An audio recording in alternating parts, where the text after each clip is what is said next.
Welcome to biology lecture. Myself Somnath Palicha here. Today we are going to start with our next part of the lecture called as the environmental issues. ये जो chapter है हमारा last unit है NCERT का, ठीक है, और इसको समझने की कोशिश करते हैं. लास्ट यूनिट का लास्ट चैप्टर, ठीक है. आज का जो लेक्चर रहेगा वो विद रेस्पेक्ट टू रहेगा solid waste. Okay, so let's begin with the solid waste now. Over here, anything that goes out in the trash we are called as a solid waste. तो जो भी चीजें घर से निकलती है लाइक ट्रैश, तो हम उसको सॉलिड वेस्ट कहते हैं. अब लोगों को पता ही होगा सॉलिड वेस्ट क्या होते हैं, क्या क्या चीजें हैं जो हम लोग सॉलिड वेस्ट में उसको डिस्कार्ड करते हैं, राइट. तो जैसे कि म्युनिसिपल सॉलिड वेस्ट का हम लोग किसको कह सकते हैं कि क्या ऐसी चीज होती है जो म्युनिसिपल सॉलिड वेस्ट होती है. ये जो सॉलिड वेस्ट होते हैं ये म्युनिसिपैलिटी कलेक्ट करती है और फिर उनको डिस्पोज करती है, जो कि घर से कलेक्ट किया जाता है, ऑफिस से कलेक्ट किया जा सकता है, स्टोर, स्कूल्स, हॉस्पिटल से कलेक्ट किया जा सकता है, राइट. तो ये जो भी होम से, घर से या फिर हॉस्पिटल से, स्कूल से, ये सारी जगह से जो कचरा निकलता है, जो कि सॉलिड कचरा निकलता है, उनको फिर कैसे वो डिस्कार्ड किया जाता है, that is all comes under the municipal solid waste. Okay, now normally जो hospital waste होते हैं, see hospital generates a hazardous waste that contains the disinfectant, okay, and other harmful chemical substances. Also इतना ही नहीं, तो उनके अंदर कुछ पैथोजेनिक माइक्रो ऑर्गेनिज्म भी होते हैं जो कि डिसीज कॉज कर सकते हैं, ठीक है. Such waste also required a careful treatment and disposal. Okay, तो ऐसे जो हॉस्पिटल से वेस्ट कलेक्ट किया जाता है उसको प्रॉपर तरीके से डिस्पोज करना बहुत जरूरी है. Okay, the incinerators is crucial to disposal of hospital waste. Okay, you can say it's like a boiling method. Okay, जहाँ पे actually एक बीकर टाइप होता है, जिसके बीकर टाइप नहीं बोल सकते, एक लाइक बॉक्स होता है जिसको लाइक इलेक्ट्रिसिटी सप्लाई करने से वो उनके अंदर पानी बॉयल होने लगता है. ओके, और फिर सारे इंजेक्शन सिरिंजेस वगैरह जो भी हॉस्पिटल वेस्ट जो कि सॉलिड पार्टिकल्स होते हैं, हम लोग उसमें डाल देते हैं और उसको एक पर्टिकुलर टाइम तक बॉईल करते हैं. ओके, लाइक मान लो आधे घंटे 20 मिनट तक हम लोग उसको बॉईल करते हैं. ओके, ये काम एक्चुअली डॉक्टर के क्लिनिक में भी परफॉर्म किया जाता है in the short, you can से छोटे छोटे क्लिनिक जो होते हैं वो ऐसी तरीके से चीजों को डिस्पोज करके फिर उनको डिस्कार्ड कर सकते हैं, ठीक है. इससे क्या होता है कि जो भी पैथोजेनिक बैक्टीरिया वगैरह होते हैं या माइक्रो ऑर्गेनिजम्स होते हैं जो कि हार्मफुल हो सकते हैं, या फिर कोई टॉक्सिक मटेरियल वगैरह जो होता है, वो वहां पे स्टरलाइज हो जाते हैं. क्या हो जाते हैं? स्टरलाइज हो जाते हैं. फिर वो उन चीजों को डिस्कार्ड करना बेटर रहेगा, है ना. So this is one of the very proper treatment which is normally performed by the in short period of time. Okay, और डॉक्टर से इनको अपने क्लिनिक में परफॉर्म कर सकते हैं, और जो हॉस्पिटल का वेस्ट होता है उनको बड़े लेवल पे किया जाता है. ओके, और ऐसे करके जो भी है it is a kind of standardisation techniques, और चीजों को क्लीन करके उसको फिर डिस्कार्ड करना जरूरी है. ओके, सो स्टरलाइज मेथड है ये, बोल सकते हो. इलेक्ट्रॉनिक वेस्ट के बारे में बात करें तो it is a e waste. Okay, what is a e waste stand for the electronic waste, जो कि नॉर्मली बरीड ही करते हैं इन द लैंडफिल्स. ओके, दूसरा इसका तरीका क्या है, तो हम लोग उसमें से कितनी सारी चीजें अगर रीयूज कर सकते हैं तो रीयूज करना पड़ेगा. Other that is actually the best solution, क्योंकि इसको अगर बर्न भी करने की कोशिश करेंगे काफी हजार्डस गैसेस निकलेंगे जो कि लाइक एनवायरमेंटल के लिए प्रॉपर नहीं होती है ना. एनवायरमेंट कंडीशन में क्या हो जाएगा, एयर पोल्यूशन वाली एक्टिविटी परफॉर्म कर देंगे. सो वो करने से बेटर है कि क्या करना पड़ेगा हम लोगों को, इसको जितना पॉसिबल उतना रिसाइकल करना पड़ता है. बाहर के देशों में हमारे जो, ऐसे ही नहीं कि बाहर के देश में ज्यादा जरूरी है, हमारे इंडिया में भी ये प्रोसीजर होती है, लेकिन नॉर्मली चीजों को बाहर भी भेजा जाता है. तो क्या होता है बाहर के कंट्रीज में, क्या हो जाता है कि ये लोग इलेक्ट्रॉनिक वेस्ट को पूरी तरीके से लाइक तोड़ फोड़ के उसमें से जो भी कॉपर वायर्स, जो भी मेटल आयंस, जो भी मेटेलिक चीजें हैं उनको निकाल सकते हैं. कॉपर, सिल्वर, गोल्ड, ऐसे जो हम लोग चीजें यूज करते हैं इंस्ट्रूमेंट्स में लाइक मोबाइल एंड ऑल, तो उनमें से चीजों को एक्सट्रैक्ट किया जाता है. ओके, उनके पास that techniques has been developed through which that they extract this all elements and all. Okay, तो वो सारी बात की बातें हैं, लेकिन इतना ध्यान रखना कि ई वेस्ट का जो है recycling is the best method, is the best solution, क्योंकि there is no other option left. Okay, now see, इसको ही समझने के लिए आपके एनसीईआरटी के बुक में एक काफी इंटरेस्टिंग केस स्टडी दिया हुआ है. ओके, जिसको अभी आप लोगों को समझना है. Case study of remedy for the public waste. Okay, sorry, for the plastic waste. अभी इसको समझो.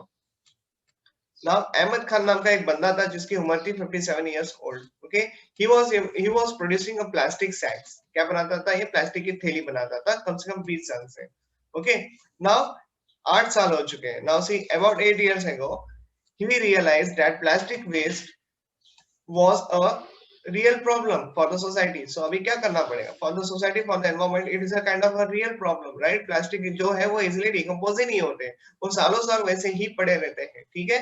नाउ तो जैसे कि देखो पॉली ब्लेंड, उसने क्या किया था, एक पॉली ब्लेंड मिक्सचर बनाया. तो see a fine powder of recycled modified plastic was developed by his company. तो इसके कंपनी ने एक पॉलीब्लेंड नाम का प्लास्टिक बनाया. ओके, रिसाइकल्ड मॉडिफाइड प्लास्टिक बनाया. Now what is happening with this? See, this mixture is mixed with the bitumen. Okay, so bitumen is a one of the method which is used to lay roads. तो उसने वो mixture को polyblend को bitumen के साथ mix करके roads बनाने चालू कर दिया. तो है ना एक इंटरेस्टिंग बात. Okay. Now see, in collaboration with the RV College of Engineering and the Bangalore City Corporation, the Ahmed Khan has proved that blends of the polyblend and bitumen, when used to lay roads, enhance the bitumen's water repellent properties. तो water को repel करने वाली जो property है वो और increase हो जाती है by the addition of polyblend. Okay, जो कि रोड की लाइफ को बढ़ाने के लिए काफी अच्छा है, रोड की क्वालिटी बनाने के लिए काफी अच्छा है. और इससे क्या हो जाएगा, तो प्लास्टिक का रीयूज हो जाएगा. बात समझ में आ रही है आप लोगों को? Okay, so very one of the very good initiative has been taken by the Ahmed Khan.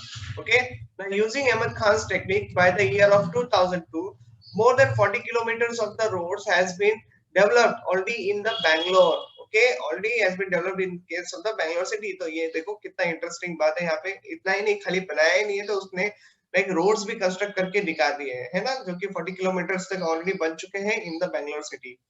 Right. So इससे बहुत सारी बातें सीखने मिलती है. Plastic can be reused. Okay, so आप लोग ट्राई करो, आप लोग जितना ज्यादा हो सके उतना प्लास्टिक को रीयूज करें. इन शॉर्ट, अगर आप बेस्ट टेक्निक है तो उसको लाइक खरीदो ही मत. ओके, प्लास्टिक को अपने लिए लेना ही नहीं चाहिए. मार्केट में अगर जाते हो तो आप लोग कपड़े की थैली जो होती है उसको लेके जाया करो. That is one of the very best method जो कि अपना योगदान दे सकते हो नेचर के लिए. ठीक है, इस तरीके से छोटे छोटे एक्टिविटी करो. मैं नहीं बोल रहा कि बड़े लेवल तक काम करो, बस यही लाइक कपड़ा की थैली अगर ज्यादा यूज करोगे, ओके, और वेजिटेबल्स वालों को बोलोगे या फिर उनको बोलोगे ये प्लास्टिक की थैली नहीं चाहिए हमको, हमारा जो भी सामान है वो हमको हमारे क्लॉथ थैली में दे दो. That is one of the very good initiative you can से, राइट. अपने साइड से बोल सकते हो. समझ में आई बात? Next, agrochemical and there effects.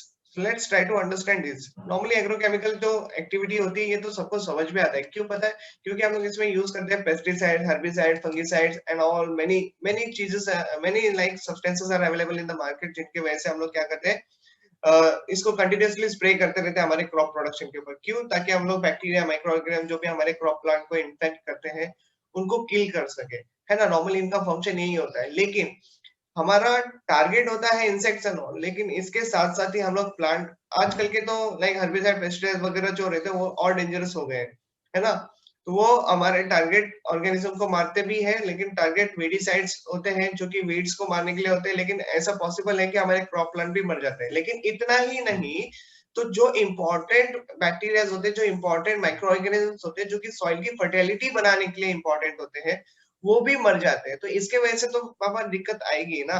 Okay, see, it also getting toxic to the non-target microorganisms which are important component of the soil ecosystem. तो अगर soil ecosystem बना के रखनी है तो ये सारी चीजें अगर आप लोग कंटिन्यूअसली यूज करोगे तो वो तो खराब होनी ही है. ओके, और एक्सपेक्ट करोगे कि अच्छा क्वालिटी का फूड प्रोडक्शन हो या फिर अच्छा एड प्रोडक्शन हो, तो वो नहीं होने वाला है. Okay, already soil has lost is fertility also. Soil की फर्टिलिटी लॉस होने का दूसरा कारण भी हो सकता है कि वो लोग कंटिन्यूअसली सिंगल वे में प्लांट कल्टीवेशन करते हैं. मतलब एक ही तरीके का प्लांट हर साल ग्रो करना, again it's can like losing all the minerals and ions from the soils. Okay, that is also one of the technique जिसकी वजह से soil अपनी fertility lose करता है. लेकिन यहाँ पे क्या बात चल रही है with respect to the pesticide, herbicide and the fungicides. Okay, see, so in the green revolution, use of such inorganic fertilizer and pesticide has been increased and enhanced the crop production. इसके पीछे कारण क्या है? तो हमारा human activity ही कारण है, क्योंकि population जिस लेवल से बढ़ रहा है उस लेवल से डिमांड पड़ रहा है फूड प्रोडक्शन का एंड ऑल, तो ये सारी एक्टिविटी करने के लिए मजबूर हो जाते हैं लोग. लेकिन अगर मैं बात करूं, अभी टाइम थोड़ा बहुत बदल चुका है क्योंकि लोग काफी अलर्ट हो चुके हैं. ओके, लोग काफी अलर्ट हो चुके हैं. और इतना ही नहीं, तो आजकल लोगों का इंटरेस्ट प्लांट की तरफ बहुत ज्यादा बढ़ गया है, क्योंकि वो लोग किचन गार्डनिंग करने लगे हैं, टेरेस गार्डनिंग करने लगे हैं, ऑर्गेनिक फार्मिंग करने लगे हैं. ओके, जिसकी वजह से क्या होता है, घर की ही खेती बोल सकते हो, खुद के ही खेती से खाना बनाया, खुद के ही इंटरेस्ट ने खाना बनाया और वो ही आपको भी एकदम अच्छे क्वालिटी का फूड मिला, आपने ही खुद ग्रो किया था उसको, ठीक है, अच्छे क्वालिटी का फूड मिला और इतना ही नहीं, उसके थ्रू जो भी मैन्योर मिला वो again go back to the nature और वही मैन्योर जो है वो एक्सीलेंट मैन्योर माना जाता है, एक्सीलेंट प्रोडक्ट माना जाता है, एक्सीलेंट फर्टिलाइजर माना जाता है। ओके, तो zero waste product you can say over here. क्या है सबसे बड़ा इंपॉर्टेंट, क्या है तो जीरो वेस्ट है यहाँ पे। ओके, इसी को समझने के लिए आपके एनसीईआरटी में एक बड़ा सा इंटरेस्टिंग केस स्टडी दिया गया है ऑफ ऑर्गेनिक फार्मिंग। तो इसको देखो, वेरी इंटरेस्टिंग बंदा। Okay, Ramesh Chandra Dagar. Okay, he was a farmer in the Sonipat now, जो कि हरियाणा में लोकेटेड है, is using a bee keeping, dairy management. देखो क्या क्या एक्टिविटी कर रहा है, बी कीपिंग कर रहा है, डेयरी मैनेजमेंट कर रहा है, वाटर हार्वेस्टिंग टेक्निक यूज कर रहा है, कंपोस्ट कर रहा है एंड एग्रीकल्चर का भी साइड बाय साइड थोड़ा बहुत एक्टिविटी कर रहा है इन अ चेन ऑफ प्रोसेसेस। मतलब ये चेन वर्ड क्यों यूज किया, क्योंकि सारी चीजों को अगर देखोगे कहीं ना कहीं आपस में कनेक्टेड है ना। जैसे कि देखो, now here we support each other and allow an extremely economical and sustainable venture. मतलब इसको, इससे इकोनॉमी का भी बेनिफिट हो रहा है, इस ये जो भी चीजें ग्रो करेगा वो खुद के लिए भी यूटिलाइज कर सकता है, even he can, if he wants he can transport all the things into the market also. समझ में आ रही है बातें? इट्स, ये बोल सकते हैं कि घर पे बैठ के ही आराम से कमा रहे हैं, राइट, इनके लेवल पे। समझ में आ रही है बातें? इस तरीके से तो सारी चीजें जो भी ये एक्टिविटी कर रही है आपस में कनेक्टेड है। तो कैसे कनेक्टेड है, क्या रीजन है उसके पीछे, देखो। Therefore no need to use the chemical fertilisers, है ना। उनको केमिकल फर्टिलाइजर्स यूज करने की जरूरत नहीं है क्रॉप के लिए। क्यों? तो कैटल है, तो एक्सक्रीटा जो भी करेगा वो can be used as a manure. समझ में आ रही है? Can be used as a excellent fertiliser. तो ये अच्छी बात है ना। Now see, crop waste used to create a compost, है ना। तो जो भी क्रॉप का वेस्ट निकलता है, लाइक घर में भी आप लोग फ्रूट लेके आते हो, फ्रूट्स जो खाते हैं, तो फ्रूट का जो भी वेस्ट मटेरियल होता है उसको कलेक्ट करो, ठीक है। आलू छिलते हो, ऑनियन छिलते हो, ये सारी बातें जो होते हैं ना, ऑनियन स्किन, बाहर की आउटर स्किन वगैरह निकालते हो। Other than this lot of vegetable waste products created, right. तो वो वेजिटेबल वेस्ट प्रोडक्ट या फिर जो रात का खाना वगैरह खाते हो, जो भी बचा हुआ रहता है, वो सारी बातों को अगर एक जगह पे आप लोग कलेक्ट करोगे और उन सबको अगर ठीक तरीके से डील करोगे, तो वो it can be a very good compost for you. उसको थोड़ा सा सन ड्राई करो, फिर उसको ग्राइंड कर दो, convert into the powder form of things, okay, substances, और उसको अपने प्लांट्स के लिए यूज करो। It is one of the very good fertiliser. आप लोगों को बाहर से खरीद के लाने की भी जरूरत नहीं है चीजों को। ओके, तो थोड़ा बहुत इंटरेस्ट अगर आप लोग लोगे, थोड़ी बहुत मेहनत लोगे, तो घर के अंदर ही आपका आराम से ऑर्गेनिक फार्मिंग भी हो सकता है। ओके, बस एक अच्छा सा एरिया चाहिए। Okay, and the things will be done for you. Now see, natural fertilisers तो होते हैं, तो नेचुरल गैस भी बनती है, okay, which is also obtained from it. So he created the Haryana Kisan welfare club. तो उसने क्या कर दिया, Haryana Kisan welfare club create कर दिया, जहाँ पे उसके पास करंटली 5000 फार्मर्स की मेंबरशिप भी है उनके पास। समझ में आ रही है बात? तो उन्होंने ये सारी एक्टिविटी परफॉर्म की। So one of the very good initiative with respect to the environment, है कि नहीं? रिस्पांसिबिलिटी ले रहे कि नहीं ले रहे बंदे? Okay, so now let's go with the next topic, जिसको कहा जाता है radioactive waste. Now see, radiation which is given off by the nuclear waste is extremely damaging to the organisms because it causes a mutation. ये normal सी बात है। जैसे कि देखो, अगर आप लोग हॉस्पिटल्स में जाते हो तो वहां पे कितने सारे रेडिएशंस होते हैं, लाइक एक्सरे निकालना पड़ता है ना। एक्सरे के एक्सपोजर में अगर आप लोग कंटिन्यूअसली खड़े रहोगे और कंटिन्यूस मतलब ज्यादा समय तक अगर एक्सरे का यूज किया जाएगा, तो वो रेडिएशंस आपके स्किन के अंदर पेनिट्रेट होके पूरा आपके जेनेटिक लेवल तक जा सकते हैं, जहाँ पे वेरिएशंस हो सकते हैं। वेरिएशंस मतलब क्या, आपका इतनी सारी बातें हम लोग ऑलरेडी डील कर चुके हैं, principle of inheritance and then molecular genetics में भी हम लोगों ने काफी सारी बातें की with respect to the mutation. इतना ही नहीं तो हम लोगों ने म्यूटेशन को इवोल्यूशन वाले चैप्टर में भी डील किया था, राइट। क्रोमोसोम टूट जाएगा या फिर क्रोमोसोम की डुप्लीकेट कॉपी बन जाएगी, some part of the chromosome will be missing, some genes will be missing. तो इसकी वजह से हमारे जो कैरेक्टरिस्टिक फीचर्स होते हैं उनके ऊपर दिक्कत आती है।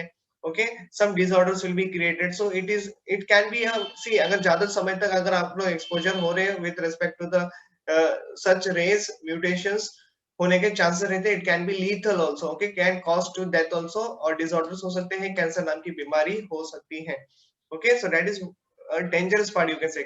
ये जो एक्सरे वगैरह होते हैं, गामा रेज वगैरह होते हैं, इनको लाइक कल्टीवेशन में भी बहुत ज्यादा यूज किया जाता है, लाइक पोटैटो के लिए इनको गामा रेड्स के एक्सपोजर में रखा जाता है। कैसे समझ लेगा कि इनके ऊपर गामा रेड्स का एक्सपोजर हुआ है? कि जब आप आलू खरीद के लेके आते हो तो कुछ आलू की स्किन जो है ना एकदम ग्रीनिश टाइप दिखती है। अगर आप लोग उसको चॉप करोगे तो अंदर से भी लाइक ग्रीनिश टाइप का दिखेगा आपको, light green, dark green type का कलर दिखेगा। That means what, excess gamma rays वगैरह जो है उनके ऊपर गिर चुकी है। So that is how you can understand the concept over there. Okay, इतना ही नहीं, अगर ये जो रेडिएशंस के लिए जो भी वर्कर्स काम करते हैं, ओके, ऐसे रेडिएशन के कांटेक्ट में रहना, जैसे कि न्यूक्लियर पावर प्लांट पे वगैरह जो लोग काम करते हैं, इन बंदों को अगर ठीक तरीके से सेफ्टी प्रोवाइड नहीं की जाएगी, so they can come in contact with the race, फिर उनको भी बीमारी होने के चांसेस होते हैं। Now let's move on with the next topic, that is called as the green house effects and the global warming. Okay, so अभी इसको समझते हैं। देखो, सबको पता होता है what is green house and the global warming. Global warming in general बोलेंगे तो increase in the temperature and all, जो कि बहुत प्रॉब्लमेटिक हो सकता है ना? तो now see, the green house effect is a naturally occurring phenomenon. Okay, naturally occurring phenomenon है। कैसे, इसको समझते हैं। See, that is responsible for heating of the earth surface and the atmosphere. मतलब क्या, हमारे अर्थ सरफेस को वार्म रखने के लिए, हीट करने के लिए ये सारा नेचुरल फिनोमेनन होते रहता है। कैसे, सनलाइट वगैरह जो है हमारे अर्थ तक आती है, ओके, और हमारे अर्थ जो है वो डे टाइम में हीट एनर्जी को एब्जॉर्ब करती है, वही हीट एनर्जी लाइट के समय, मतलब डार्क समय, मतलब नाइट के समय में वो रिलीज भी होती है। ऐसा नहीं है कि वो पूरा का पूरा heat energy remains in the earth itself, okay. लेकिन अभी सिनेरियो थोड़ा सा बदल चुका है, अभी इसको समझने की बात आ चुकी है।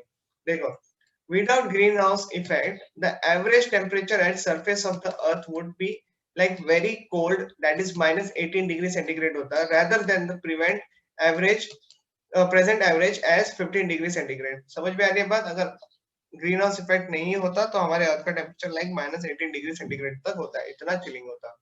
Okay, now try to understand from here. Cloud होते हैं एंड द गैसेस, जो एटमॉस्फेयर में क्लाउड एंड गैसेस जो होते हैं, ये रिफ्लेक्ट करते हैं about 1/4 of the incoming solar radiation. क्या करते हैं? रिफ्लेक्ट करते हैं, means it is transferring again back to the nature itself. Nature मतलब again back to the space itself, okay, and some of the radiations will be getting absorbed also, okay. Now half of the incoming solar radiations will be falls on the earth surface. उनमें से कुछ जो radiations है वो क्या हो जाएंगे? Earth surface पे आके गिर जाएंगे, ठीक है, और अर्थ सरफेस उस हीट एनर्जी रेडिएशंस को एब्जॉर्ब करके हीट एनर्जी में कन्वर्ट करेगा। Now see, and some portion it's reflected back. मतलब क्या है, जो सोलर रेडिएशंस आ रही है अर्थ पे, अर्थ उसको एब्जॉर्ब कर रहा है, गर्म हो रहा है, इसी के साथ में कुछ एनर्जी है वो रिफ्लेक्ट भी हो रही है अर्थ सरफेस को टच करके, ठीक है।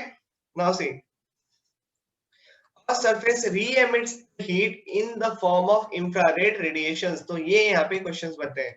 अर्थ कैसे रिलीज करता है हीट एनर्जीज को? इन the form of infrared radiation, but part of it does not escape into the space. मतलब क्या है, जो रेडिएशन इफेक्ट मतलब रिफ्लेक्ट हो रही है, उनमें से कुछ रेडिएशन जो है it is not going back into the space. तो वो कहाँ है फिर? वो it is remain into the atmospheric gases itself, okay.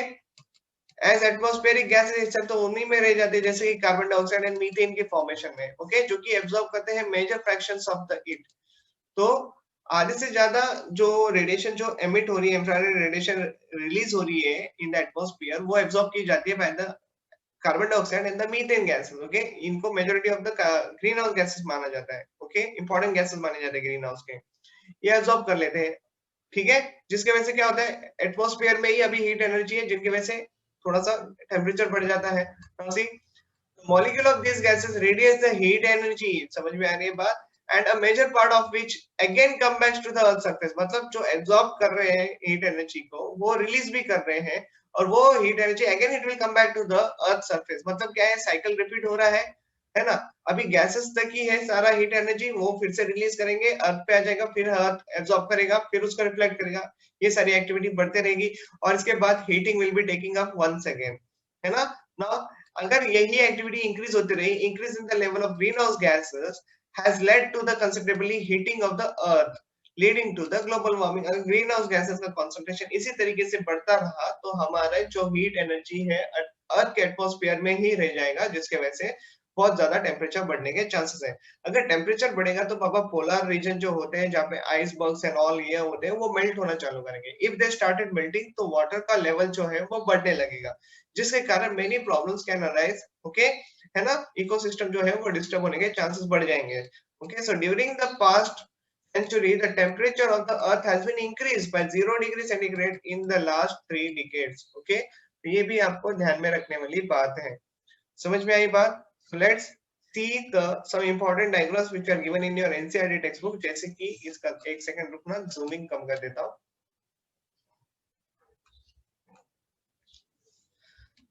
समझ में आ रही है बात? तो जैसे कि देखो, green house gases absorb long wave infrared radiations from the earth and emit it again towards the earth. The cycle continues till reaches the earth surfaces has no long wave radiations to emit. अभी इसको ये पढ़ने से अच्छा सारी बातें यहाँ पे देखो. सन है, सन से रेडिएशंस आई. ओके, कुछ ग्रीन हाउस गैस, कुछ ये जो आपके ग्रीन हाउस गैसेस दिख रहे हैं यहाँ पे. ओके, इसको टच करेंगे, कुछ यहाँ से रिफ्लेक्ट भी हो सकते हैं.